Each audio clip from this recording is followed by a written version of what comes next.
Moco Buku Channel.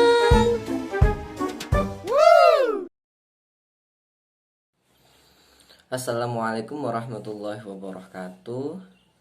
Perkenalkan, nama saya Muhammad As'ari. Di sini saya akan membacakan sebuah buku yang berjudul Siaran Televisi Non-Drama, karangan dari Rusman Latif dan Yusiti Utut. Di sini saya akan membacakan dari bab 3 yang membahas tentang kreatif program non-drama. Yang pertama adalah ide. Ide adalah dasar utama untuk memproduksi program siaran khusus. Tanpa adanya ide, tahapan perencanaan produksi tidak akan dapat terlaksana. Ide diartikan sebagai sebuah rancangan yang tersusun di dalam pikiran. Gagasan atau cita-cita merupakan bagian dari ide yang mendasari dari semua program produksi acara tersebut. Singkatnya, ide adalah suatu pemikiran yang dirancang untuk diungkapkan kepada khayalak ramai maupun hanya kepada beberapa orang. Jadi, jika ada pemikiran yang tidak dirancang dalam suatu susunan yang sistematik, tidak disampaikan kepada pihak lain, tidak dapat disebut ide. Karena ide pada dasarnya adalah disampaikan kepada orang lain. Meskipun orang lain itu hanya satu, itu bisa disebut ide karena disampaikan untuk orang lain. Ide dapat muncul kapan saja dan di mana saja. Bisa muncul secara tiba-tiba atau menunggu beberapa waktu. Mungkin saja dengan duduk merenung atau melihat suatu pemandangan itu akan menimbulkan sebuah ide yang terlintas di dalam benak kita. Lalu dirumuskan secara sistematik untuk dapat diproduksi menjadikan atau menjadi sebuah program televisi. Program siaran televisi program tidak hanya sebagai bentuk hasil karya seni, namun juga menjadi industri kreatif sehingga ide tidak harus ditunggu muncul di dalam benak. Otak itu harus dipaksa untuk memunculkan ide-ide yang baru, ide-ide yang inovatif dan kreatif. Karena program siaran televisi harus diproduksi sepanjang stasiun televisi beroperasi. Jadi selama program televisi beroperasi, maka ide itu atau otak harus dipaksa untuk memunculkan kreativitas yang baru agar para penonton tidak bosan. Ide pada stasiun televisi ini bisa berasal dari dua sumber. Dua sumber ini adalah satu sumber intern, dua sumber ekstern. Maksudnya apa? Dari internal televisi atau dari sumber intern biasanya berasal dari produser atau saat ini disebut dengan tim kreatif. Kalau bahasa kerennya itu tim kreatif. Yang mana tim kreatif ini bertugas untuk mencari ide suatu program ya.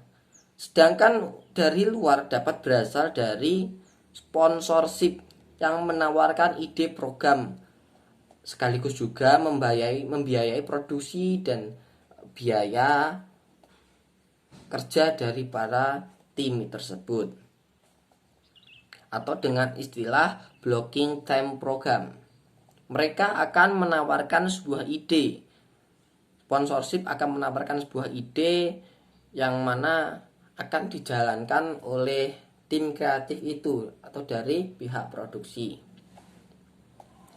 Bisa juga dari production house atau PH dengan sistem profit sharing, misalnya PH sebagai kreatornya sedangkan pihak stasiun televisi hanya memproduksi saja. Pihak stasiun televisi hanya memproduksi, sedangkan konten kreatornya itu dari PH atau dari production house. Dalam produksi siaran televisi ada 3 unsur yang harus diperhatikan, teman-teman. Pertama adalah ide, kedua ide, ketiga ide. Ide menjadi sebuah komoditas ekonomi. Karena apa? Ide ini bisa dijual untuk mendatangkan atau meraup keuntungan banyak karena dijalankan oleh stasiun televisi. Dalam produksi siaran televisi non-drama, ide dituangkan dalam bentuk rundown sebagai pijakan proses produksi. Rundown merupakan susunan isi atau alur cerita dari program siaran yang dibatasi oleh durasi atau segmentasi. Jadi setiap segmen itu memiliki durasinya masing-masing. Tidak bisa melebihi durasi yang telah ditentukan, karena itu akan merusak susunan acara yang sudah disiapkan di awal itu tadi. Jadi harus sesuai dengan jadwal atau susunan acara tersebut. Tahun 2000-an, stasiun televisi nasional kecanduan program non-drama atau disebut dengan reality show. Contohnya AVI, Indonesia Idol, KDI, Indonesia Model, dan Dai Cilik. Itu salah satu contoh reality show. Kesuksesan program reality show tersebut sangat berdampak kepada masyarakat, yang mana masyarakat itu sangat tertarik sekali dengan program-program yang seperti itu masyarakat. Karena program-program yang seperti itu dikemas sangat kreatif oleh tim kreatif. Itu sangat TV mendapatkan keuntungan yang sangat banyak sekali dari program reality show itu tadi. Selanjutnya, untuk yang pembahasan yang kedua adalah berpikir kreatif. Dalam berpikir kreatif, manusia dikenal dengan 2 pola berpikir. Yang pertama adalah berpikir analitis dan berpikir kreatif. Pola berpikir analitis, logis, dan membawa kita pada suatu jawaban unik yang sedikit jumlahnya, yang mana akan diimplementasikan. Pola berpikir kreatif membutuhkan imajinasi dan akan membawa kepada kemungkinan jawaban dan ide yang banyak. Jadi untuk pola berpikir kreatif itu sangat membutuhkan imajinasi. Karena dalam berpikir kreatif itu imajinasi sangat diperlukan karena akan melahirkan sebuah ide yang unik, dan ide-ide itu akan banyak sekali. Namun jika berpikir analitis, itu pola berpikirnya adalah menggunakan logis, harus logis baru bisa mendapatkan jawaban yang unik. Karena pada dasarnya berpikir analitis adalah harus memiliki pikiran yang logis. Kalau tidak logis, ya tidak akan mendapatkan jawaban yang unik itu tadi. Karena didasari oleh logis, harus sesuai akal. Jadi tidak ada embel-embel imajinasi. Kalau kan kita imajinasi, kan kadang yang imajinasi itu tidak sesuai akal pikiran ya. Karena kalau kita berimajinasi sesuatu yang di dalam nalar itu tidak dipakai. Imajinasi itu harus di luar nalar. Karena baru bisa mendapatkan ide-ide atau jawaban yang banyak sekali. Pola berpikir analitis ini memiliki sifat yang konvergen, menyempit dengan satu titik jawaban. Adapun pola berpikir kreatif bersifat divergen, dimulai dengan satu permasalahan kemudian menyebar mendapatkan berbagai ide untuk menjadi alternatif pemecahan atau menyediakan berbagai mungkin jawaban. Maksudnya adalah dari pola berpikir kreatif ini merupakan proses satu pemecah permasalahan dengan berbagai ide, yang ide itu bersifat alternatif, yang mana alternatif ini akan menyediakan jawaban sesuai dengan masalah tersebut tadi. Sedangkan untuk analitis itu menyempit dan hanya menggiring ke satu titik jawaban. Perbedaannya adalah berpikir kreatif itu menggiring kita ke jawaban yang alternatif, namun alternatif ini memiliki banyak sekali ide, memiliki banyak sekali jawaban kalau alternatif. Sedangkan untuk analitis ini mendorong kita ke satu titik jawaban yang hanya memiliki pilihan satu, tidak dua, tidak tiga, yaitu hanya satu. Pola berpikir analitis diperlukan banyak usaha, pembuktian yang mendalam dari berbagai aspek, menyempit ke satu jawaban, sehingga pemikiran ini disebut berpikir pola vertikal. Sementara pola berpikir kreatif memerlukan usaha penelitian alternatif, melebar, meluas, bahkan bisa keluar dari pokok permasalahan. Nah, perbedaannya itu terletak pada yang satu menggiring ke satu titik jawaban, yang kedua itu meluas atau bahkan bisa keluar dari pokok permasalahan tadi.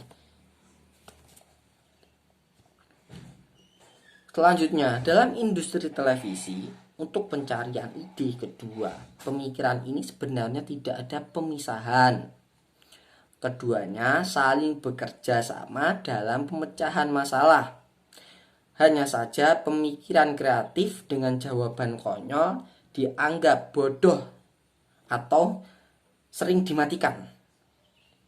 Padahal pemikiran yang terlihat bodoh dan konyol kadang memiliki nilai hiburan dan estetika yang sangat tinggi di siaran pertelevisian. Itu yang sekarang sedang terjadi di negara tercinta kita ini, negara Indonesia. Yang mana negara Indonesia itu cenderung orang-orangnya suka acara televisi yang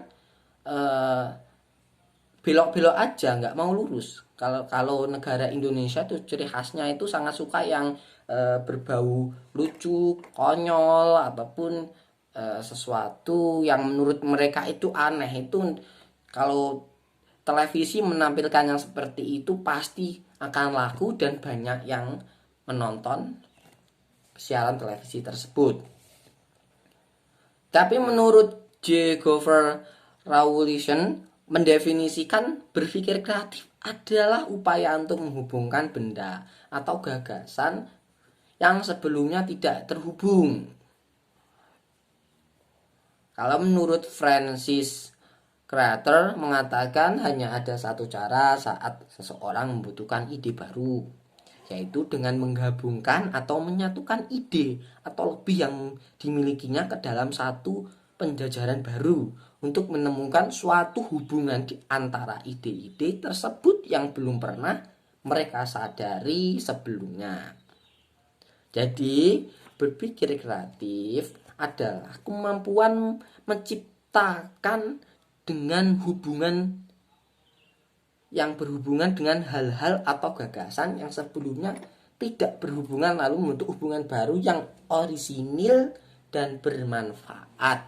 Jadi secara singkat bahwasanya adalah berpikir kreatif adalah menghubungkan hal-hal yang di awal tidak terhubung itu menjadi sebuah hubungan yang baru, atau membentuk hubungan baru yang mana itu akan lahir sebuah hal atau sesuatu yang sifatnya itu orisinil dan memiliki nilai manfaat atau nilai yang estetika yang sangat tinggi bagi orang banyak. Itu menurut Franz Creator. Kalau menurut Alex Osborne, seorang ahli yang mempelajari tentang berpikir kreatif, dengan mengajukan pernyataan pokok untuk memicu lahirnya ide yang diubah menjadi suatu ide baru, salah satu teknik berpikir kreatif yang dikembangkan Osborne dikembangkan kembali oleh Bob Eberle yang disebut dengan Scamper, singkatan dari S untuk substitusi, K untuk kombinasi, A untuk adaptasi, M untuk modifikasi, P untuk penggunaan lain, E untuk eliminasi, R untuk reversi.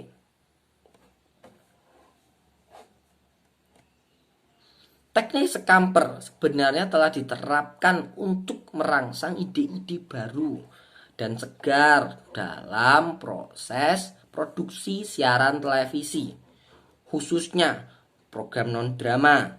Hanya saja mungkin tanpa disadari, teknik berpikir kreatif ini sudah dilakukan oleh tim produksi maupun manajemen stasiun. 1. Substitusi. Apa yang diganti? Pada konsep ini dapat diterapkan pada program kesenian tradisional. Lagu-lagu daerah yang biasanya dinyanyikan oleh artis daerah dapat disubstitusi oleh orang asing atau nama lain ekspatriat yang bekerja di Indonesia. Hal ini sangat menarik kawan-kawan, karena dengan artikulasi yang kurang sempurna dibalut dengan pakaian tradisional.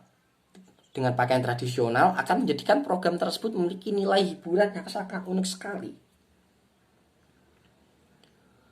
Substitusi juga dapat diterapkan pada program talk show yang membahas tema khusus yang lagi dibicarakan di masyarakat dengan menghadirkan ahlinya, yaitu jika dalam masyarakat itu ada suatu topik yang sangat panas, yaitu diangkat dalam program show atau talk show, itu akan mendapatkan banyak sekali penonton karena di saat acara tersebut menghadirkan seorang ahli atau yang menjadi narasumber untuk ditanya-tanyai terkait topik yang sedang booming pada saat ini. Yang kedua adalah kombinasi. Sebenarnya kombinasi ini sudah dilakukan oleh program acara. Contohnya seperti Dahsyat RCTI. Pada awalnya kehadiran program Dahsyat, konsep awalnya Dahsyat adalah program musik. Namun, meningkatnya animo masyarakat akan program Dahsyat tersebut, tim kerja memberikan variasi atau kombinasi tambahan pada materinya, menampilkan tari tradisional, demo masak, talk show tentang film terbaru, bahkan mantan ibu negara Amerika Serikat Hillary Clinton pernah menjadi bintang tamu di program Dahsyat. Kombinasi ini juga dapat dilakukan pada program Indonesia Lawyer Club atau ILC di TV One. Program yang mendiskusikan masalah-masalah nasional yang melibatkan para petinggi negara, profesional, lembaga swadaya masyarakat atau LSM, dan para politisi dapat dikombinasikan dengan lagu Iwan Fals, tema sosial, lagu-lagu balada Ebit G.Ade, atau pembacaan puisi dari mahasiswa yang disesuaikan dengan tema pembahasan. Kombinasi yang sering dilakukan ILC menampilkan wayang kulit ala Sujiwo Tejo.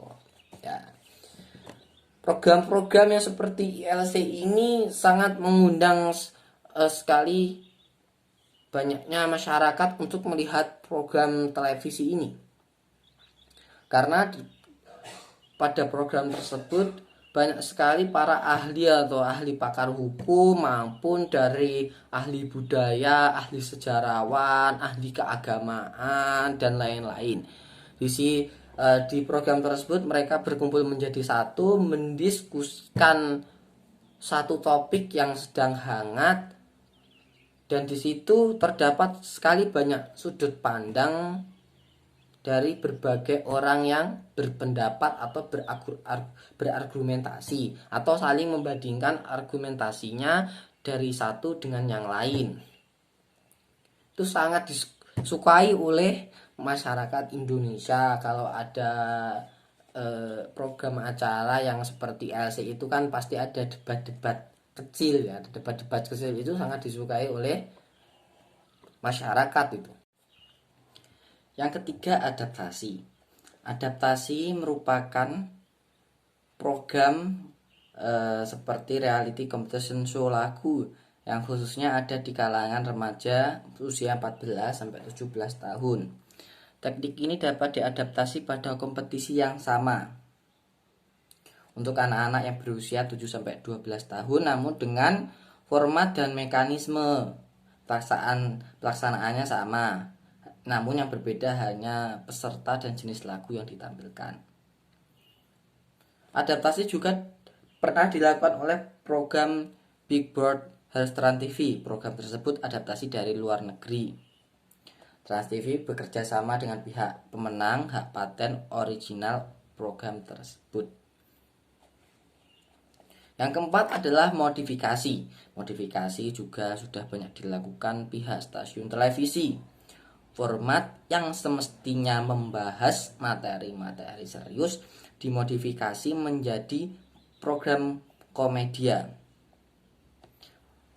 Program semacam ini ditemukan pada program-program Republik Mimpi di Metro TV tanpa menghilangkan tema utama yang dibahas pada program tersebut. Misalnya tema memilih pemimpin nasional yang ideal dengan pendekatan ilmiah, namun dimodifikasi dengan diskusi nuansa komedi. Hal ini memberikan dua keuntungan bagi penonton, memperkaya wawasan dan menghibur. 5. Pengguna lain. Media televisi yang berfungsi sebagai media informasi dan hiburan melalui programnya. Tapi dengan teknik pemikiran kreatif, penggunaan lain dapat dikembangkan lebih dari fungsi sebagai media informasi dan hiburan. Misalnya berfungsi sebagai media sosial. Program Orang-orang Pinggiran Trans 7 adalah salah satu program yang menyajikan orang-orang yang kurang beruntung secara sosial dan ekonomi. Melihat tayangan kadang-kadang membuat air mata menetes atau bercucuran menyaksikan perjuangan dan penderitaan hidup. Karena mereka kekurangan segala sesuatu, rumah maupun tempat untuk tidur, maupun harus makan pun sulit mencari. Karena hal itu mengundang banyaknya air mata yang bercucuran. Hal tersebut membuktikan bahwasanya program tersebut berhasil menarik orang-orang penonton atau menarik air mata penonton. Berarti itu sudah termasuk sukses dalam penayangan acara tersebut. Selain itu, program tersebut juga bisa menjadi sebuah dorongan untuk mengulurkan tangan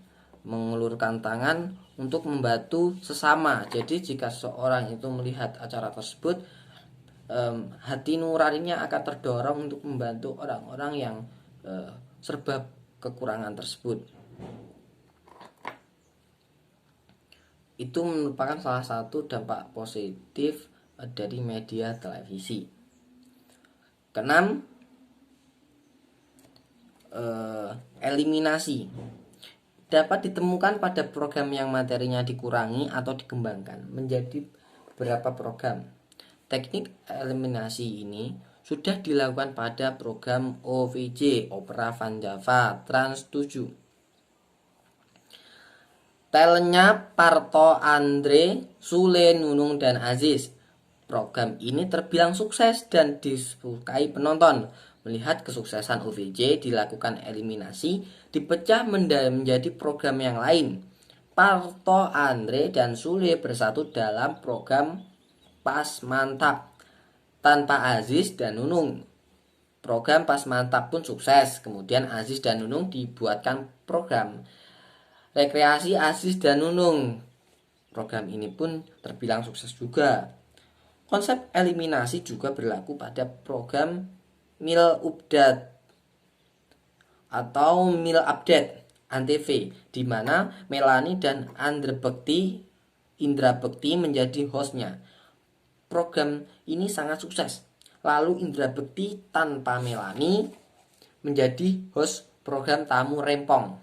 Namun program ini kurang sukses dan hanya diproduksi beberapa episode saja. 7. Reverse. Menata dengan cara berbeda, menambah, mengurangi, atau menyusun atau mengatur ulang suatu program. Contohnya seperti Dangdut Ria, program yang pernah populer di stasiun Indosiar. Dengan menata ulang program tersebut, lahirnya program yang sejenis pada stasiun televisi RCTI digoyang dan di Trans TV digoda. Kedua program ini sukses menjadi tontonan musik dangdut yang disukai pada masa itu. Sama seperti program Sahabat Indonesia. Di Indosiar akhir 1990-an ada program musik di mana pengisi acaranya adalah ekspatriat yang menyanyikan lagu berbahasa Indonesia. Secara kreatif, program itu direverse dengan sentuhan artistik dan kreativitas menjadi program Asing Star di Trans TV. Kalau di Indosiar, para ekspatriat hanya bernyanyi saja. Di Trans TV, selain bernyanyi juga diberikan komentar dan penilaian oleh juri-juri selebritis Indonesia. Teknik berpikir kreatif reverse juga berlaku pada program Indonesia Model di Indosiar awal tahun 2000-an. Ide awalnya dari American Next Top Model dengan menata ulang, menyesuaikan dengan adat istiadat dan budaya Indonesia menjadi program Indonesia Idol. Jadi secara konsep itu hampir sama dengan yang di luar negeri, namun konsep itu tidak 100% sama, namun perbedaannya adalah dari adat istiadat dan budaya yang berlaku di negara kita ini. Jadi itu perbedaannya, hanya konsep dasarnya saja yang sama, namun secara pelaksanaan dan penampilannya itu berbeda. Untuk pembahasan yang sekian, brainstorming. Selain teknik Scamper sebagai pemicu lahirnya ide dalam berpikir kreatif, ada satu teknik yang sudah umum digunakan yang disebut dengan brainstorming atau sumbang saran. Kalau ditelusuri lebih jauh, brainstorming adalah teknik berpikir kreatif yang sudah umum digunakan dalam proses produksi siaran televisi. Program tersebut sangat populer. Saking populernya, program tersebut disebut sebagai planning meeting, sebagai tahapan awal dari suatu perencanaan produksi siaran, khususnya program non-drama. Artinya planning meeting umumnya berupa brainstorming. Artinya brainstorming adalah salah satu bagian dari planning meeting. Brainstorming adalah teknik berpikir kreatif atau teknik pemecah masalah yang dikembangkan oleh Alex V. Osborne tahun 1930-an. Bukanlah dominasi atau budaya kerja dari dunia belahan barat, atau hanya dapat diterapkan dalam budaya kerja stasiun televisi. Tetapi semua bidang usaha dapat menggunakan teknik ini dalam memproduksi ide. Ritualnya adalah brainstorming. Brainstorming didefinisikan adalah suatu cara untuk mendapatkan banyak ide dari sekelompok manusia dalam waktu yang sangat singkat sekali. Kalau menurut William G. Gordons atau Arthur D. dari Little Company, suatu perusahaan riset menyatakan brainstorming adalah teknik kreatif operasional yang dilaksanakan oleh kelompok dalam bentuk diskusi. Tetapi prinsipnya dapat pula digunakan secara perorangan atau perindividuan. Beberapa penulis lain menguraikan brainstorming sebagai suatu teknik untuk memecahkan masalah dan menghasilkan gagasan dan membantu membina semangat kerja. Nah, ada 3 hal yang penting dari definisi brainstorming.